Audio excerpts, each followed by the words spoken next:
నమస్తే BTV7 news కు స్వాగతం. నేను మీ సోని. వార్త వివరాల్లోకి వెళ్తే విదేశీ పర్యటన ముగించుకొని సొంత రాష్ట్రానికి వచ్చిన సీఎం జగన్మోహన్ రెడ్డి సాదర స్వాగతం పలికిన పార్టీ శ్రేణులు.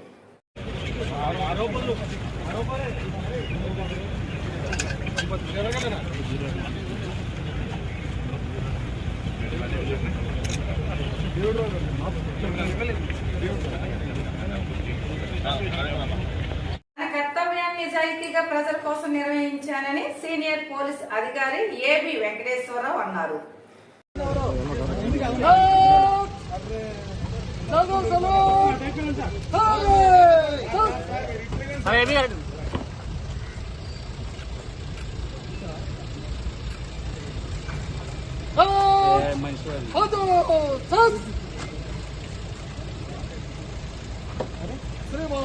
ऑपरेशन के लिए वन बोर्ड गार्ड आगरा है।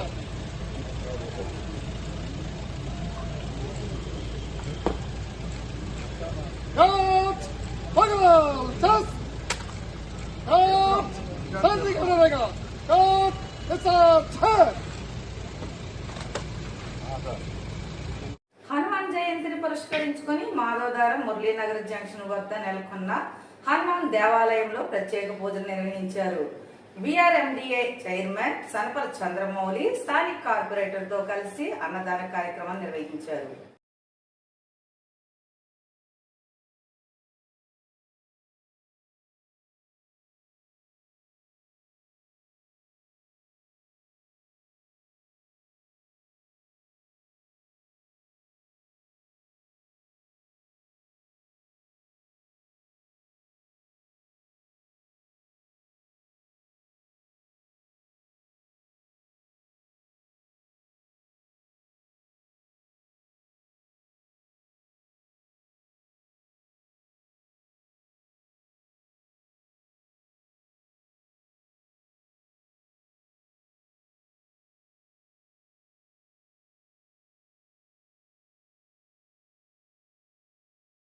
ఆంధ్రప్రదేశ్లో MCI, MBA కోర్సుల ఫలితాలు విద్యాశాఖ ప్రకటించింది. అబ్బాయిల కంటే కూడా అమ్మాయిలే ఎక్కువ మంది క్వాలిఫై అయి ఉన్నారు.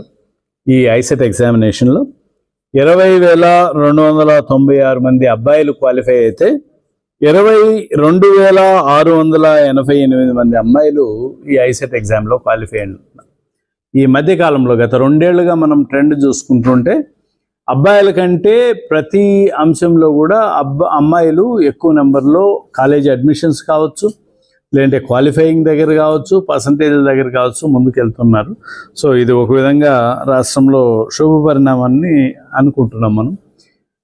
ఈ శుభ పరిణామాన్ని స్వాగతిస్తూ ఈ SK యూనివర్సిటీని మనస్ఫూర్తిగా అభినందిస్తూ, మరీ ముఖ్యంగా వైస్ ఛాన్సలర్ హుస్సేన్ రెడ్డి గారిని, కన్వీనర్ మురళీకృష్ణ గారిని, నా యాప్షే మిత్రులు సుధీర్ రెడ్డి గారిని అభినందిస్తూ ఫ్లాలెస్గా అంటే ఎటువంటి తప్పులు లేకుండా ఐసెట్ ఎగ్జామినేషన్ని ఎలాంటి క్రిటిసిజము లేకుండా, ఎటువంటి అనుమానాలకు తావివ్వకుండా చాలా ట్రాన్స్పరెంట్గా క్లీన్గా కండక్ట్ చేసిన SK యూనివర్సిటీకి మరొకసారి అభినందనలు తెలియజేసుకుంటూ, పెందుర్తి మండలం పురుషోత్తపురంలో జరిగిన అగ్ని ప్రమాదంపై పోలీసులు ఆరా తీస్తున్నారు.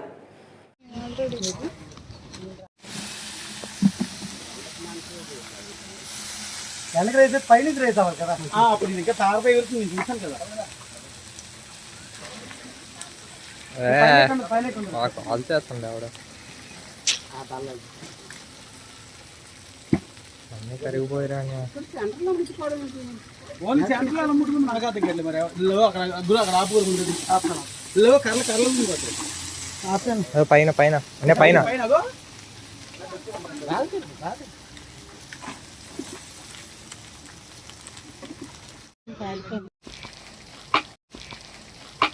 నా పేరు అరుణ అండి.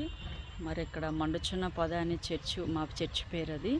ఇక్కడ దరిదాపులు మేము 3.5 సంవత్సరాల నుంచి ఇక్కడ ఆరాధన నడిపించుకుంటున్నాం చర్చిని. ఎప్పుడు కూడా మరి ఎలాంటిది మేము చూడలేదు. నిన్న మా ఇంట్లో ఫంక్షనే ఇక్కడ RK ఫంక్షన్ హాల్ సుజాత నగర్లో అవుతున్నాడు. అందరం ఫ్యామిలీ మొత్తం అందరం అక్కడే ఉన్నాం, చర్చ్ మెంబర్స్ అందరూ కూడా.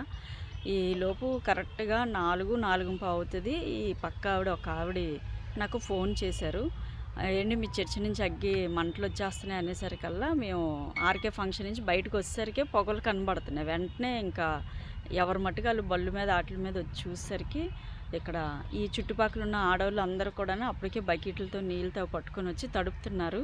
వచ్చేసరికి మొత్తం ఇదంతా కూడా కాలిపోయిందండి. చాలా ఎంతో కష్టపడి కట్టుకున్నాం, మరి చాలా దుఃఖం వచ్చింది. ఏంటి ఎలా అయిపోయిందని చెప్పి మొత్తం ఈ పరిస్థితి చర్చిలో ఉన్న ప్రతి మెటీరియల్ కూడా మొత్తం ధ్వంసం అయిపోయిందండి. మొత్తం కాలిపోయింది. పోడియం అవనివ్వండి, మొత్తం అంతా చర్చిలో 25 కుర్చీలు, సోఫా సెట్ మొత్తం ఇవన్నీ కూడా కాలిపోయి చాలా బాధ అనిపిస్తుంది. అయ్యో దేవుని మందిరం ఎందుకు ఎలా అవ్విందని చెప్పి నిన్న చూడగానే మేము ఇక్కడ కుప్ప కూలిపోయాము. ఏం చేయాలో కూడా మాకు అర్థం కాలేదు. ఈ పరిస్థితిని మరి అలాగే ఏంటి అనేది కూడా మాకు వెంటనే మేము ఫైర్ ఇంజిన్ ఫోన్ చేసామండి.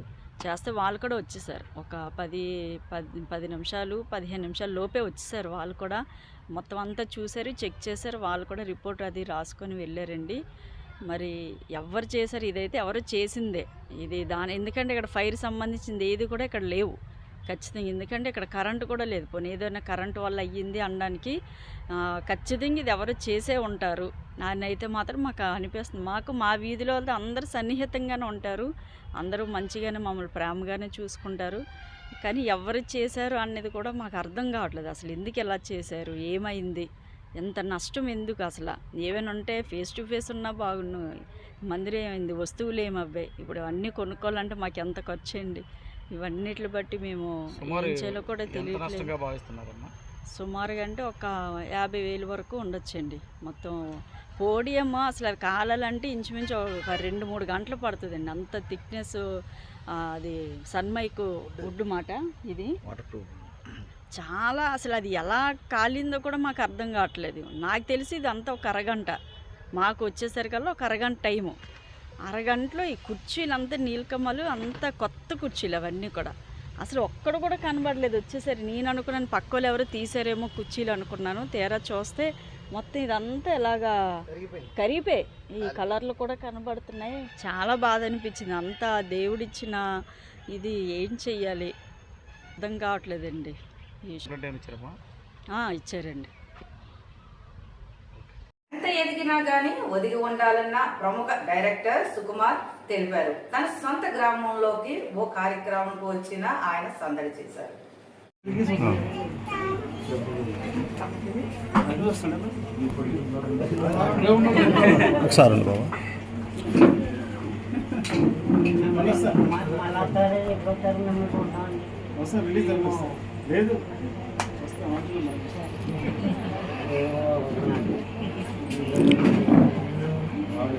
తమ్ముడు ఒకసారి అమ్మా ఒక అయిపోయిందా? ఈ వార్తలు ఇంతటితో సమాప్తం. రేపు మళ్ళీ ఇదే సమయానికి మరిన్ని వార్తలతో కలుసుకుందాం.